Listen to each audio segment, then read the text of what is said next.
ये नारायण साकार हरि उर्फ भोले बाबा फरार हो गए।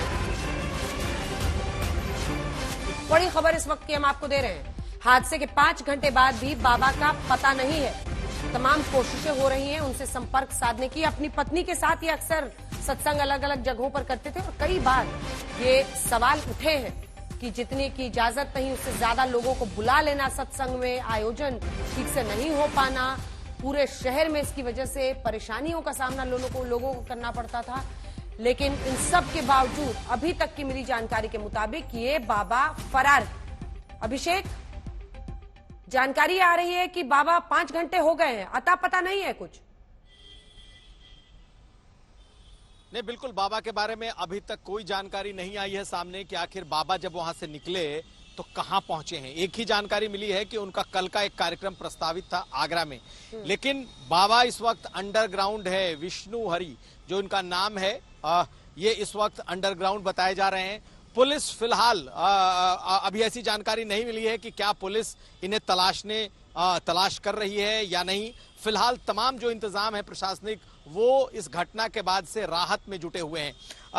एफआईआर जरूर दर्ज हुई है और एफआईआर के बाद क्या कोई कार्रवाई होती है या नहीं इस पर तो नजर रहेगी, लेकिन बाबा फिलहाल अंडरग्राउंड है। न तो उनकी तरफ से संवेदना की कोई एक वाक्य अभी तक सामने आया है, ना ही उनकी तरफ से कोई बयान अभी उनकी जो मैनेजमेंट कमेटी होती है उसने भी कुछ नहीं कहा है।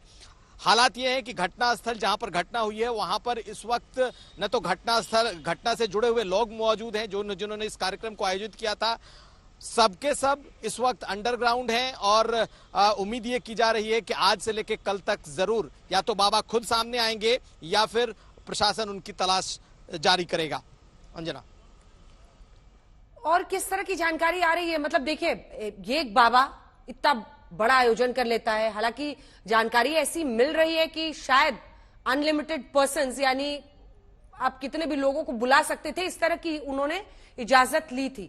लेकिन बाद में जाकर चूंकि लोग गाड़ियों में उनके पीछे की तरफ, ये तस्वीर में हम हाथरस में सत्संग के बाद जो भगदड़ मची है दिखा रहे हैं, मतलब लोग भारी तादाद में मौजूद हैं। अभिषेक, क्या कोई रफ नंबर है हमारे पास कि कितने लोग पहुंच गए थे?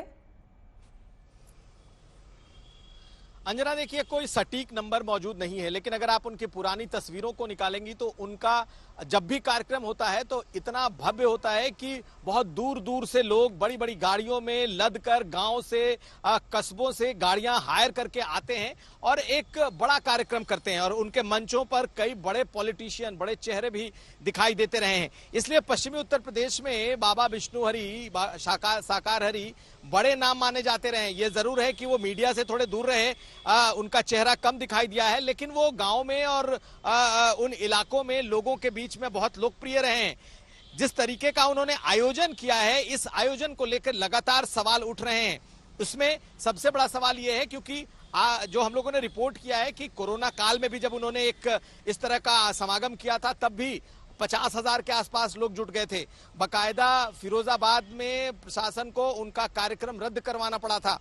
आज भी कहा यह जा रहा है कि कोई खास संख्या की इजाजत नहीं ली गई थी और चूंकि शहर से बाहर था इसलिए अनगिनत लोग पहुंच गए थे। हालांकि उन्होंने जो मैनेजमेंट कमेटी के सदस्य हैं, जब उनसे बात की आज तक ने, तो उन्होंने कहा कि हम लोगों ने कोई निश्चित संख्या नहीं लिखी थी, लेकिन बहुत ज्यादा तादाद में लोग आ गए थे। उसी तरीके से क्या प्रशासन के इंतजाम इतने थे? प्रशासन की तरफ से एक लाइन कही जा रही है कि यह शहर में नहीं था, शहर से दूर हाईवे पे था, खुले इलाके में था, इसलिए इसे परमिशन दिया गया था। लेकिन आखिर ये नौबत कैसे आई कि इतनी बड़ी भगदड़ खुले इलाके में, जहां पर कहा जा रहा है कि हाईवे के किनारे खुला हुआ खेत मैदान था, वहां पर इजाजत दी गई?